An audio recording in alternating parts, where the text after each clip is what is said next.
Hello, everyone. It is my great pleasure to have with us a great panel of colleagues, whom I'm going to introduce very soon, and to basically celebrate the World Creativity and Innovation Day, which is today, 21st of April. We've done it last year.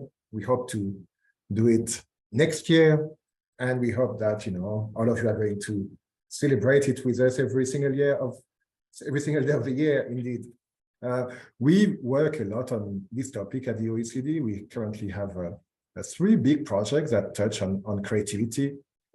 Innovation is also one of the things. One is really one project of the OECD Center for Educational Research and Innovation. Actually, two of them are of that. One on really fostering creativity and critical thinking in education. So the work that has been going on for a while. And one of our panelists, Sylvia, is one of the active members of that project. Another one which has already come out, which is our survey of social and emotional skills, which has as one of the dimensions the kind of attitudes towards creativity, and which gives us a little bit of information about that. And we'll have, probably one of the most famous educational projects of the organization, PISA, which has assessed creative thinking as one of its innovative domain, and whose results are going to be released next year. So the reason why we work on this, I would say, are twofold. One is the importance of creativity for our economies, innovation as an engine of growth, as it has been in the past few decades for OECD countries. It's also a source of well-being, and we are very interested in that dimension as well, how we humans enjoy being creative and how it actually makes a lot of good to us.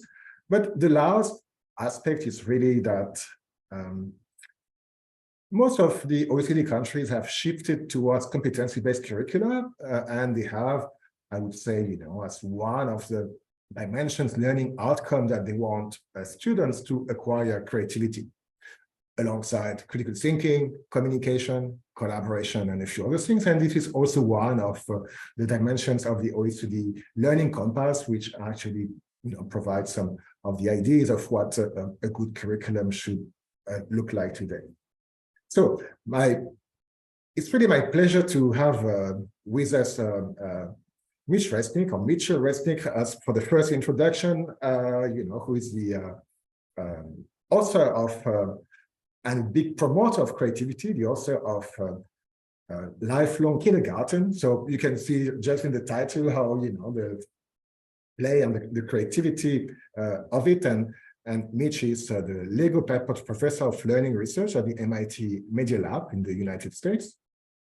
We have Deepali Upadhyay with us, who is a program director at an innovation mission of Niti Aayog. Niti Aayog is what used to be called a long time ago the Planning Commission, for those who don't know the new name.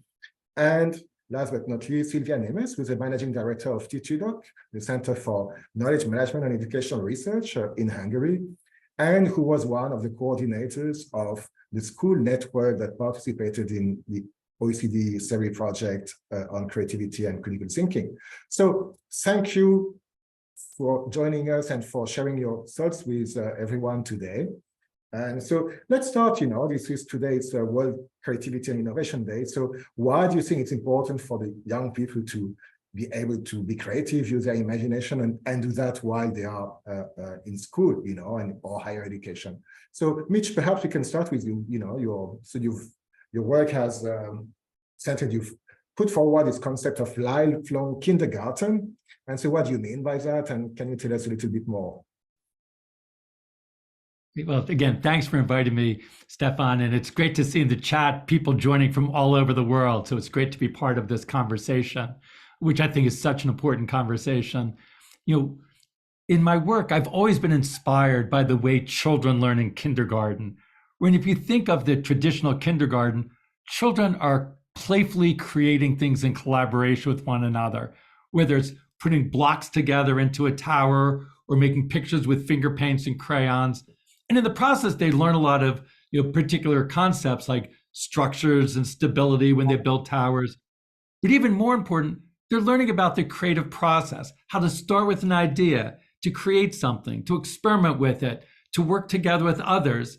And I think that idea of learning about how to think creatively, express themselves creatively is more important today than ever before. Because I think everyone agrees that we live in a fast changing world. So those kindergarten children will grow up facing a nonstop flow of uncertain and unpredictable situations. So the ability to think and act creatively is more important than ever. But then I worry because often after they leave kindergarten, they go into classrooms where they fill out worksheets, listening to lectures, and they learn some things from that, but they don't continue to develop their creative capacities. So we talk about lifelong kindergarten because we want to take that kindergarten approach and extend it to learners of all ages. Some people believe that schools are, killing creativity. And is that your opinion, Mitch? Well, I do think that in many places, it does not continue to nurture the curiosity and creativity that all children have. So children start with it, but I do think schools need to proactively try to find ways of nurturing and supporting children's curiosity and creativity. And sometimes I worry that we're going in the wrong direction. You go into a lot of kindergarten these days, and you see children with phonics flashcards and math exercises. So kindergarten in many places is becoming more like the rest of school. We want to do exactly the opposite, make the rest of school and the rest of life more like kindergarten. Of course, there are great examples out there. Although there's some challenges, we're also inspired by wonderful examples we see all around the world of schools that are making those changes. So I think we need to help, amplify and highlight those schools that are doing things where we see children flourishing, to try to share those ideas and strategies so that everyone can move in that direction. Thank you. We'll get back to that and try to speak about concrete examples as well. Deepali, can you tell us, so you are in India, creativity also has become one strong element actually of the new education policy but also of the agenda. So why is it the case? Thank you so much, first of all, Stefan, for you and OECD to organize something like this. And like Mitch said, a pleasure to be on this panel here today with such like-minded people who think so too. And India is no different, let me say that, especially because India is aspiring to be a $5 trillion economy by 2025 and a $7 trillion economy by 2030. So those are some ambitious targets with a country that's growing at 6.5 to 7% growth in a world that we are in where we see many countries being very, very stable in terms of their growth rates and not that huge an increase. India is really geared up for that big change that we want to bring about. The third largest startup ecosystem in the world, over 100 unicorns. Now, all these are just talking about what we have right now and what we aspire to be. Where is it that these skills will come from? It is the 444 million children population that we have here in India, and over 65% of our population being below 35. Those itself signify the importance of creativity, 21st century skills, imagination to be inculcated at that right age, because this is the population that is actually going to drive India's growth in the next few years. And they're going to be key towards that. Hence, that interest, that focus at all levels across both the public, private, and government setup institutions. I would say industry is also playing a huge role in terms of, their demand for these skills for jobs of the future. And we do know that whatever said and done in any economy, even though we talk about being the third largest startup ecosystem in the world, we do know that having stable employment means a lot, especially for Indians. And we know jobs of the future will rely a lot on these softer skills. Will rely a lot on these skills such as creativity, problem solving, innovative thinking. So hence, it is just really tuning towards what we know the future holds and working in that direction, understanding there is a strong need for it, understanding there'll be a global need for it, not just India need, but a global need for it. And we could really play that role in providing that human capital to the world. So with that vision, I feel it's extremely important for India right now to be geared up towards this. Thank you. Sylvia, you work, in Hungary. You've been working with schools for a long time. What relationship do you see between, creativity, creative education, and learning in general? So what have you learned? Can you tell us about that? Yep. Thank you very much for inviting me, and I'm really also happy to be here and celebrate this day together. And also, it was a great pleasure to take part in this OECD study project on fostering creativity and critical thinking. So it was a huge experience. And if I remember back that what countries participated in this project, I could say that in many other countries there was a kind of problem with the school attendance of children, and I can say that in Hungary, if I base my answer on my personal experiences, the children regularly go to school, but when I visit them, in many cases, I see that children are bored, they are disengaged, their learning motivation is not high, and we try to find a solution for that. And in my opinion, if we nurture somehow the creativity of children, we can connect them to their own learning style, and also not just the learning style, but they can somehow find the power of learning. And I think we try to, and this whole project, it tries to somehow support the shift from a kind of teacher-centered methodology and education to the learning-centered and student-centered education. And so with this applying creative processes into the education, we support this transformation. And I hope that this is a really good way of learning for children and for teachers as well. And in my opinion, this is also a really good opportunity for schools to learn new ways of learning and try out new things, and also to see that how connected and active children they can have from the same group of children who used to be disengaged and somehow bored. Thank you. So it's true, perhaps that's something we have to get back to, how actually, creativity can work to engage some of, the students who are a bit, I would say, less interested in the more traditional ways of doing. But let's go to some practical aspects. And so we're going to try to, the three of you actually do things which are really creative and have changed things. So perhaps before I go that, I remind everyone that you can ask your questions in the chat, and I will do my best to ask to our panelists and also those who are on Facebook. So don't be shy and do it. But so let's start with you, Mitch. In terms of what are the kind of activities that are creative or that develop students' creativity that you could advise people to do, or that you feel are working pretty well? As we've looked at how to support children continuing to develop their creativity, we've ended up focusing on 4 guiding principles that we call the 4 P's of creative learning: projects, passion, peers, and play. So in everything we do, whether it's developing a new technology or creating a new space for learning or developing new workshops and activities, we're always thinking, how can we support children working on projects based on their passions, in collaboration with peers, in a playful spirit?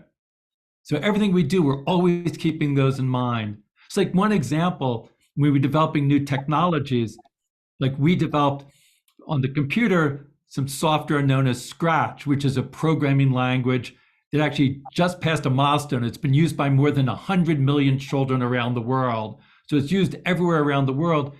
But it's not just about learning coding skills. It's about children learning to express themselves creatively. Children can use it to create their own interactive stories and games and animations, and then share their creations with others. So again, it's fitting those 4 Ps. They're learning by work on projects, but it's always based on their own interests. As Sylvia was saying, growing out of your own interests is the way to get more engaged and to be able to work longer and harder and make deeper connections to ideas when you're motivated on things you work about. So children are working on projects on things they care about.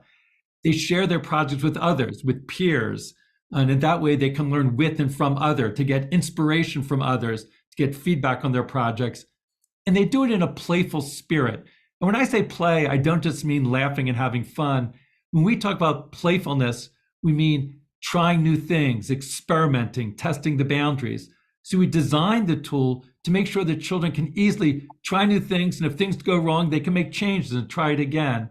So that type of iteration and experimentation is what we see as a playful approach.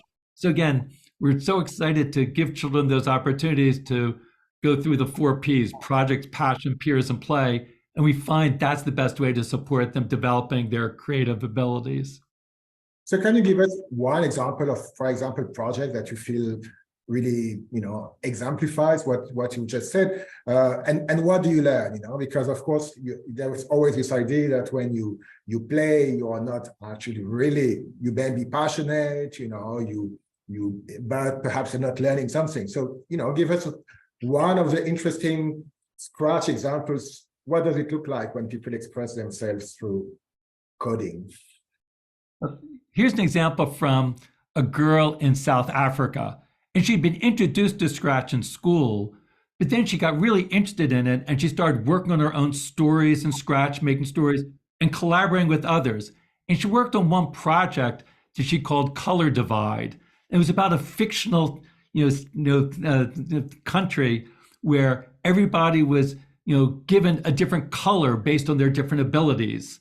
And of course, she explained that it was playing out some of the, history in South Africa and the divides in South Africa based upon color. So she was trying to play out some of those ideas in this dystopian world that she was creating in collaboration with others. So in doing this, she was learning technical skills by programming it. She was learning media skills because there was music and animation. She was learning collaboration skills. There was 6 people in several different countries working on this together. She was also dealing with issues she really cared about, things that were meaningful to herself personally, and getting an understanding of social issues and thinking about important things for her community. And I do think that's an important part of creativity. We sometimes focus on how it will prepare people for the workplace, and that's very important, of course. And I do think, in tomorrow's workplace, creative skills will be more important than ever, but also to be a good community member and to be successful and thriving in your community life, your civic life, and your personal life. That creativity is so important to bring meaning and fulfillment into your own life. So it's not just about the skills, but also about being part of a community and developing, being able to pursue things that bring meaning, joy, and fulfillment. And I think we saw that as she was working on this Color Divide project in Scratch. Thank you. Deepali, you have this very interesting program in India, the Tinkering Labs. Can you tell us a bit what it is and how, this relates to creativity? Sure. So the other Tinkering Labs, as they are called, the ATLs in short in India, they're an initiative by the government of India, which was started almost 6 years ago. So in 2017, we had the first Atal Tinkering Lab in the country. And now we are close to, actually, we are 10,000 tinkering labs across the country now. And these 10,000 tinkering labs are essentially maker spaces in schools. So it was an experiment, a pilot to start with, which started with a few hundreds of them, and looking at the success of such maker spaces being set up in schools, we realized the importance of them through the initial success stories and the initial impact that they had created. And hence, the number rapidly grew to 10,000 across the country. These maker spaces are right now in a very flexible format.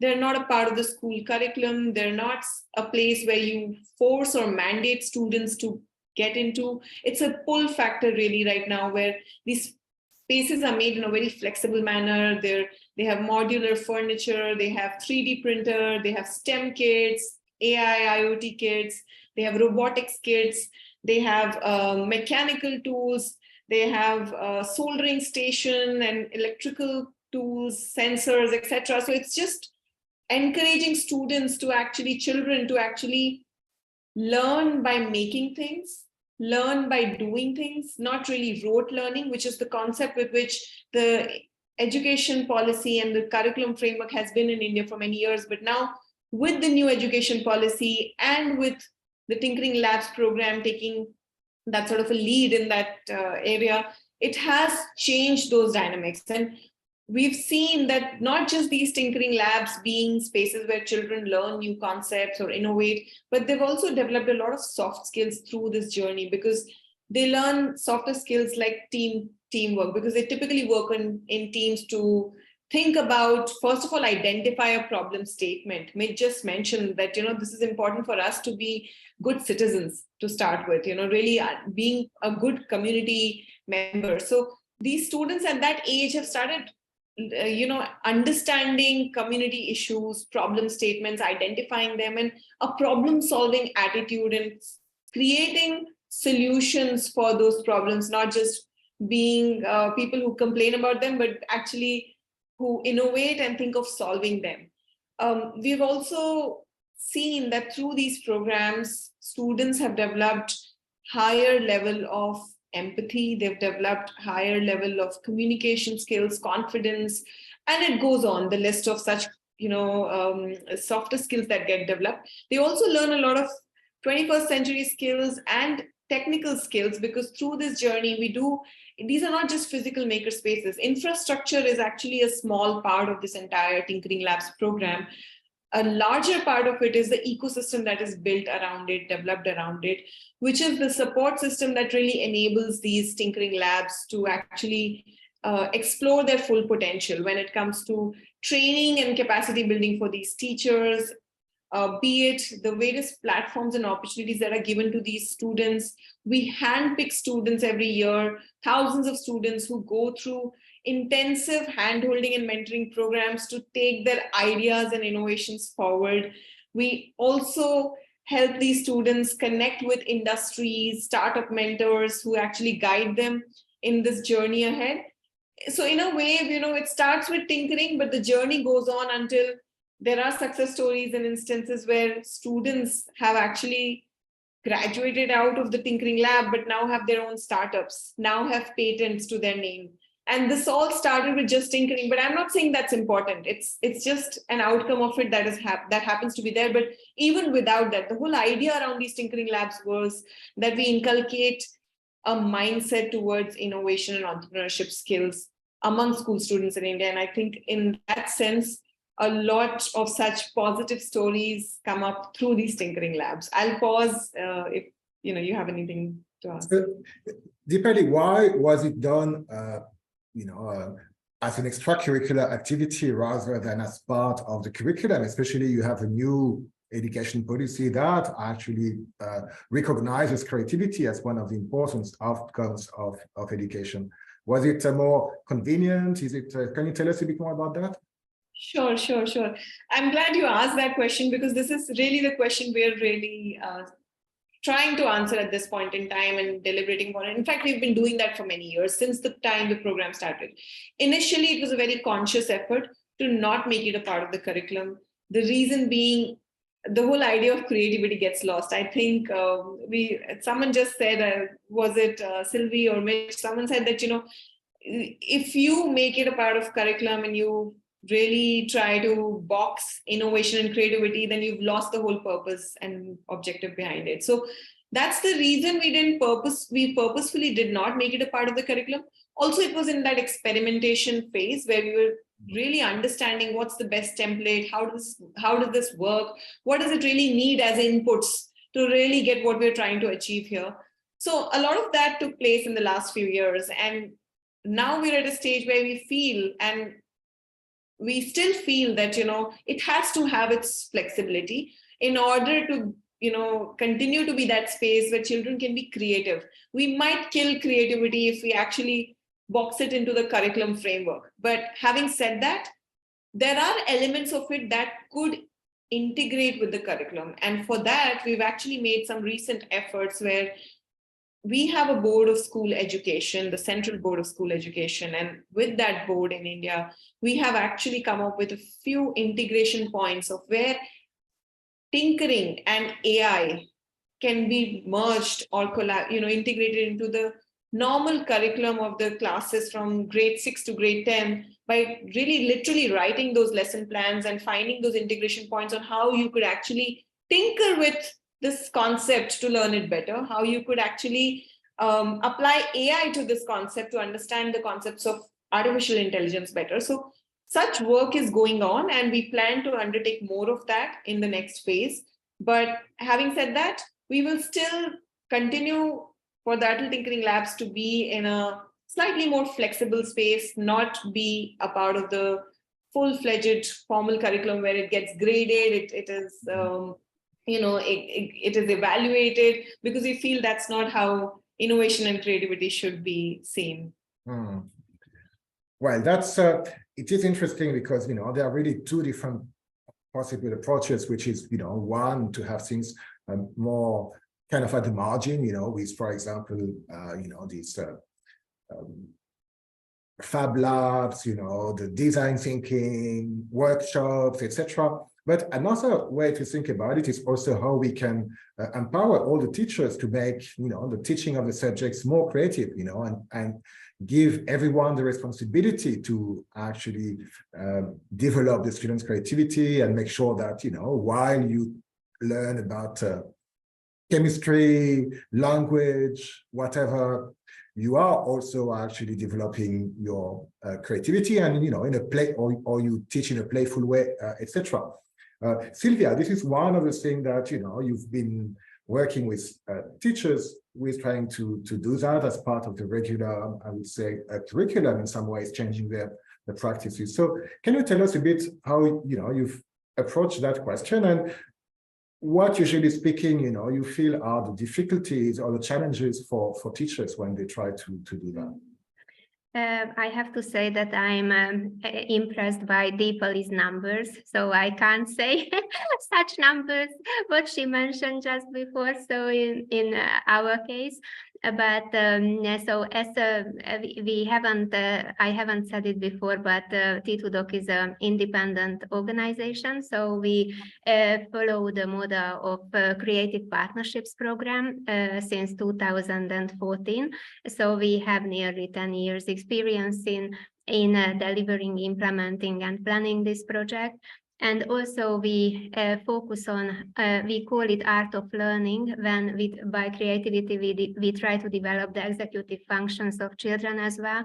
So it means that with Norway and England, we are in a piloting phase of this project, that how to support the learning skills of and learning competencies of children who enter the primary education.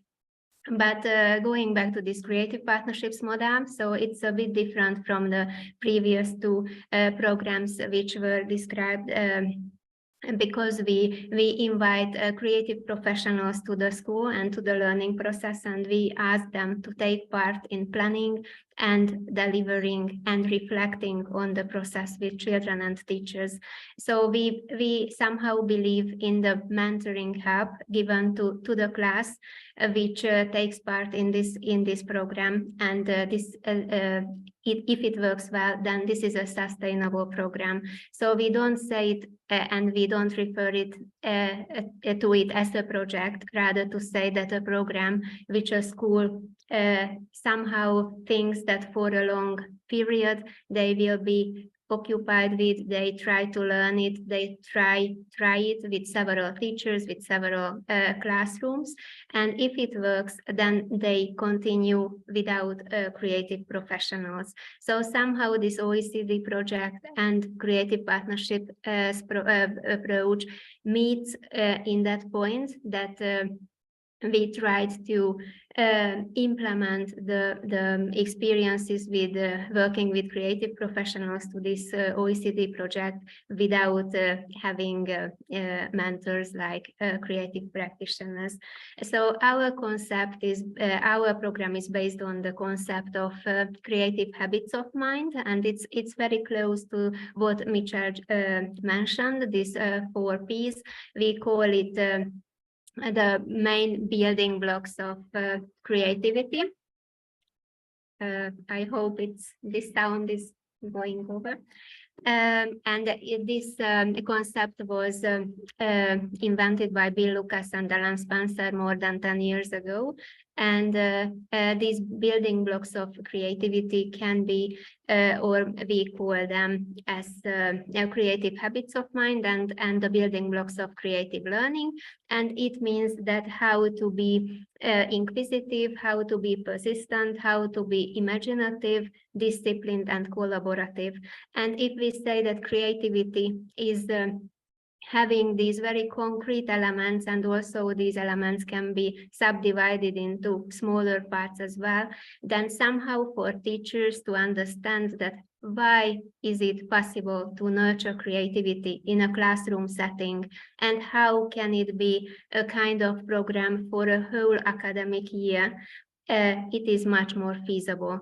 So I think that when we go to the classroom, then we invite trained artists from various branches of art. It can be architects, they can be designers, they can be painters, musicians, whatever. So who are really ready to work with us, and who are interested in somehow in community art as well, because from their side, this is a kind of community art as well, engagement in a school community. And what they do, they observe the lessons, then they support the planning of the activities, and they deliver the whole planned sessions together with the teachers. And we do it in a curricular way, within the curriculum, and also within the time schedule of children. So what Stefan mentioned, so as a kind of step, with schools we try to find those subjects which are really difficult for certain children in the school or for classes, and we start usually our work with those children who are somehow disengaged or who have lower school performances. So that's why we try to support them by the help of creative professionals, and we measure the impact of this program.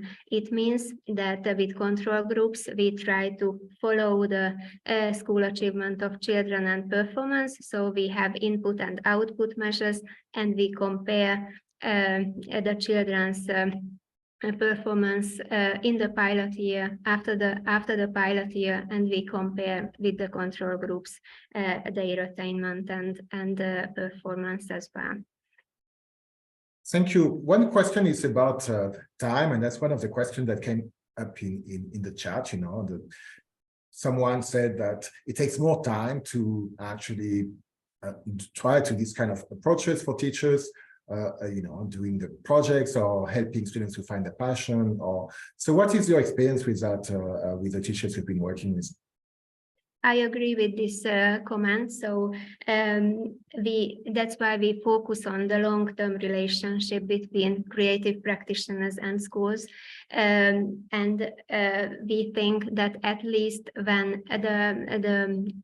so we need time for this change happening in teachers and also for children as well. So usually we work for a whole academic year on a regular basis. It means that we have 90 minutes long sessions every week for each child in the selected class. And also we think that this program can work well if it has peers and friends in the school itself. So we don't believe in having only one class in one school, but we try to invite on a voluntary basis teachers to the program, and we usually work with 2 or at least 2, but usually with 4 classes in one school, in order to have a good, so we call them islands of creativity in this school, and support conversations and dialogues between teachers and students and different classrooms. Thank you. So we're going to start trying to answer some of the questions that we have, you know, from our audience. Before that, I just want to tell everyone, so Sylvia has mentioned, you know, a little bit about this OECD project that, you know, she was part of, and I would say, you know, it really actually tried to combine the two approaches that Mitch and Sylvia has referred to, the one that Bill Lucas, who was one of our advisors in this project, has done with the 5 creative habits of mind. And so we have, building on what, was developed also a rubric where, I would say the big headings are imagining, inquiring, doing, and reflecting, which I believe is not so far from one of the things that you have to make Mitch, and then another rubric that you have. But we also have design criteria, which actually relate to the 4 Ps, and that you can find on the OECD website, and colleagues have put it in the chat so that you can actually see how we have developed resources to support teachers, in trying to develop the creativity of their students. And we've done it, which can be done independently or as part of the subject that they are actually teaching. I would say we have 3 big clusters of questions. One is around teacher professional development. So what should we do about that, especially, in light of the time, and to what extent actually it can be a difficulty for them. And so perhaps, you want to tell us a bit about that. Another type of questions were around, I would say, the social resistance to these approaches. Families, who want success and well-being for the students and who may not want to go away from the more scholastic learning, as someone, told us. Or perhaps actually, Mitch, you're a university professor, and someone said, oh, do university professors believe in these kind of approaches? How do you, the play thing? And so perhaps you can tell us if you managed to convince some of the colleagues at MIT and some other places. So that's a second one. And perhaps another one, which I believe is very interesting, is, around the ideas of language and dialogue. So how do we actually talk about creativity without putting pressure on the students? Which relates to what Deepali was saying. Can we box it? And so how can we nurture it without making it a kind of a new traditional imperative in some ways? So who wants to, you can pick whatever you want on that. So who wants to start?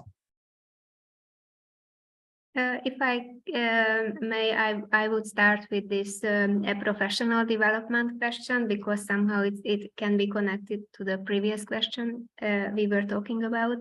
In our experience, this mentoring part of the whole program, or not only our program but other innovative programs, it is really a key and essential part. So we try to organize professional development courses for teachers where they can take part as active participants in the training process, but after the training process, they are not let alone in the classroom.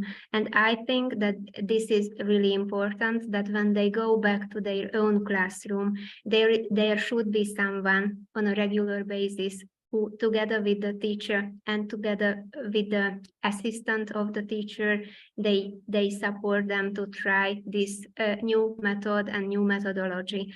And without this help, somehow, according to our measures and our research experiences, somehow these projects with great materials, great training programs, without insight mentoring, they are much more shorter, and they don't have such a huge influence on the life of not only the teachers but also on the schools. So we prefer, and I would prefer, this type of model, having really active training sessions, really active exchanges between teachers who are taking part in the training sessions, and after that having a mentoring help on site at the school level in the classroom of the teachers. Thank you. Mitch, do you want to in Sure. Scratch or the robotics kit that you have developed, is professional development required, or how do you think about that? Well, you talked about the types of resistances and challenges. I sometimes think of 2 different types of challenges and obstacles that we face. One is shifting people's mindsets, and the other is is shifting organizational structures. And shifting the mindsets is important because I think a lot of people, there's not a consensus on the value of creativity and creative learning. And we're not going to agree on how to change schools until we agree on what our goals are. So I do think we need to help shift people's mindsets about what the goals are, because people who hold on to some of the scholastic approaches that have been traditionally used, as you mentioned, Stefan, that's the way that they learned.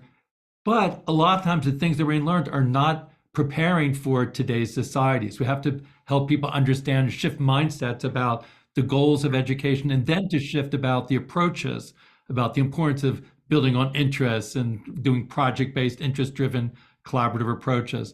So some of the teacher professional development that Sylvia was talking about is partly about helping develop new mindsets about learning, shifting the view of learning as just delivering instruction and delivering information to supporting, students, exploration and experimentation and collaboration and learning how to do that. So I think that's one element. And then shifting structures is also difficult. This came up when you talked about time. There are a lot of boundaries in schools, the boundary of a 1 hour time or 1 week lesson. If you're working on projects, you need to cut across some of those boundaries. You do need a way to organize time in different ways. And then also we need to cut across the disciplines. I saw in the chat, somebody said, what about the role of the arts? And I do think that's very important, but I don't see, well, let's focus on the arts instead of math and science.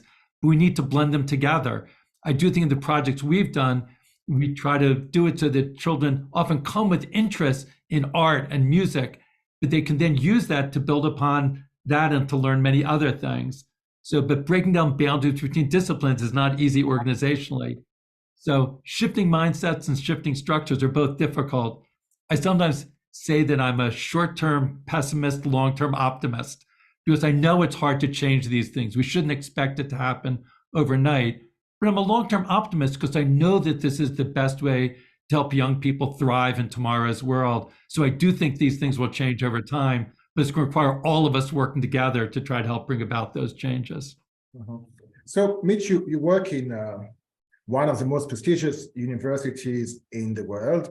And before I go to Dipali, because I know that, how the university sector is actually designed is also one of the big drivers of what happens before, because, and India is a good example of that, families want their children to succeed and enter the best possible universities. And so what do you see as a room for change, at the university level, and how, the two things that you've just mentioned before, the structure and the mindset could actually change at that level so that part of the rest of the system can be inspired and also go in that direction. And I do agree, it needs to change through the whole system. And universities do influence what happens in secondary schools, which influence what happens in primary schools. So it is important to bring about the change. We've tried to create a model where I work at the MIT Media Lab. We've tried to cut across disciplinary boundaries. We've tried to organize it in a much more project-based, interest-driven approach for the way our graduate students learn. So we try to organize our university lab somewhat like a big kindergarten. So we hope that sets a model. But again, there are resistances. It's not easy to bring about change without the university. So I'm on lots of university committees where sometimes I'm a lone voice. So I do think it takes change, but we're working on it. And I think we do need to bring about this change at all levels. Thank you. Dipali, how does it work in terms of time, in terms of the tinkering labs, and so when do they happen? How do they articulate with the formal education as it traditionally works in India? So right now, there's a mix of two types of manners in which it takes place.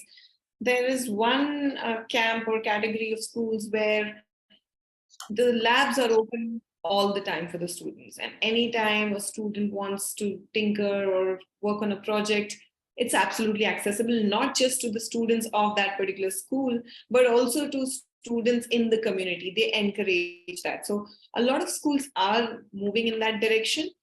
having said that, there are also the other set of schools which are very time bound and in a way do not allow enough time for students to really explore things, because these ideas can come anytime. You might want to work on a project, say when you already have a scheduled class.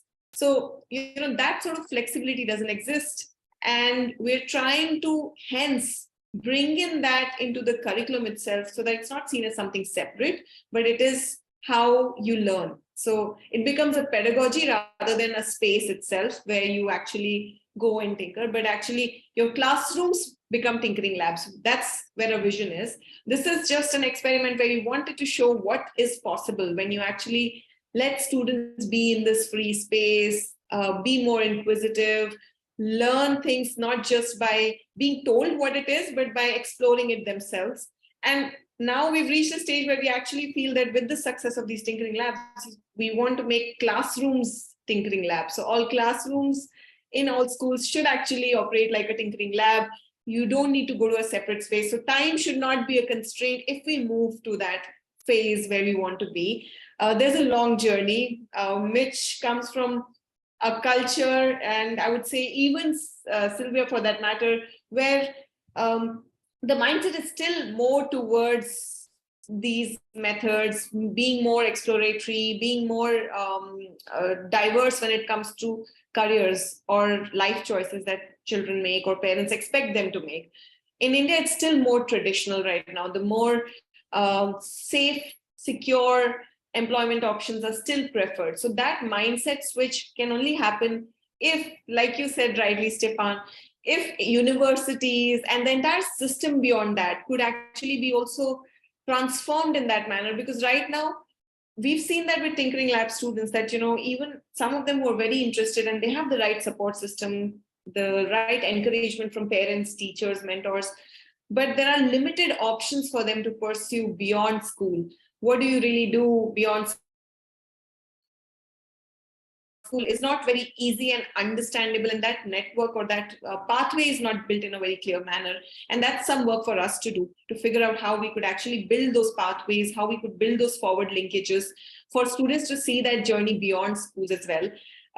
There are, of course, some initiatives in that direction, but it has to be more systematic and organized. Like we did the Tinkering Labs program, there has to be something more that would actually encourage more and more students, parents to actually explore this pathway and not be driven by examination and regular, course schedules and grades and, topping the class and making it to the top university and all of that being linked just to your grades, not on innovation and creativity as such, but on how well do you perform in an exam.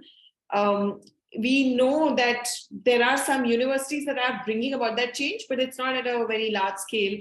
There have been some great success stories where ATL students, the Tinkering Lab students, have actually been offered scholarships by universities for their great work being done in the Tinkering Labs. Now that shows that, yes, we are interested in those skills. And if that could be something that gets implemented in a more systematic manner across more number of higher educational institutions in India, I think that would really change the game and really bring about that mindset shift, I would say. Thank you. There was, a question around, I would say, motivation, engagement, and how creativity relates to learning. One thing, for example, deeply where I would say, in the chat, I can see there is a lot of discussion around, do we really want schools to, develop the creativity of students? Who decides, what should be done? Let me say that in virtually all OECD countries, the curriculum policy is to say that creativity is very important. And one of the big challenges is actually to make it happen. However, after COVID, and Vipali, that would be a question for you in some ways, there are also some of, the colleagues in international organizations saying that for, low income and middle income countries, sometimes, the focus has to be on literacy and numeracy only. And so how do we reconcile, these ideas and creativity, and do we learn better deeper when we actually take these kind of approaches, or is it something that has to come one day after a while? So how do we actually deal with these different aspects, and how do you think that you know, the so-called the passion, you know, can it be injected even in these kind of more, I would say, traditional kind of learning? So Deepali, perhaps a short answer, and then I'd ask Mitch and Sylvia to answer that too. I would say you can't inject it, but yes, you can encourage it, and create the right environment for it. So that's the role we all play, and I think we're doing that in our own way. But yes, you're right in saying that there exists a digital divide, and within India, because there is a huge population of India that is not in the urban areas of India, and hence there the focus is on very basic skilling first to start with. But let me say that 60% of the tinkering labs are in rural areas, and let me also say that more than 45% of the innovations and these projects and these instances of success stories and the impact that we've seen of tinkering labs comes from the rural parts of India, from these institutions or schools where we would otherwise not normally suspect them to come from. So the environment part that I was talking about, or encouragement, I think it's that part, that if you give them the right resources, the environment, I think even in those scenarios, even in those setups, it is still possible, and students are showing that they are interested, and it can go hand in hand. We're saying that this is a way of learning, and you can learn better this way. Thank you. Mitch? Maybe picking up on what Deepali was talking about, I think we've had similar experiences. Our group helped start a network of after-school learning centers called clubhouses. It's the Clubhouse Network. That are also similar, I think, in some ways to the tinkering labs and maker spaces. But we started it like 30 years ago before the term maker space, but it was an early space where kids could come in and learn to explore and experiment and express themselves creatively. And they were all designed specifically for communities who haven't had these opportunities. And like Deepali was saying, I think it's so important to make sure that these opportunities are available for everyone, especially for people who've been excluded or marginalized, in the past. And we've seen such wonderful things happen at the clubhouses. There's now more than 120 of them in 20 different countries. And it's places where we can experiment with these ideas that mix together, where kids will come with build on their interests in art and music, but then learn to create and express themselves in different ways. Both we're providing an environment with the right resources, but also people. The adult mentors play a role. So it's some of the same ways that Sylvie was talking about the role that facilitators play. It's so important to have the people, and it's not just telling students what to do, but helping them learn how to, carry out a creative project. So in fact, a lot of times the best mentors are not the ones with the technology background, even though the spaces have a lot of technology. It's the ones who come from schools of music and art, who have experience with creative expression, and then they're using the new tools and helping the young people learn to express themselves and collaborate with one another. Thank you. Sylvia? Yes, I would like to add to this that in Hungary we call it extracurricular afternoon schools, and this is also for disadvantaged children or children with social disadvantages.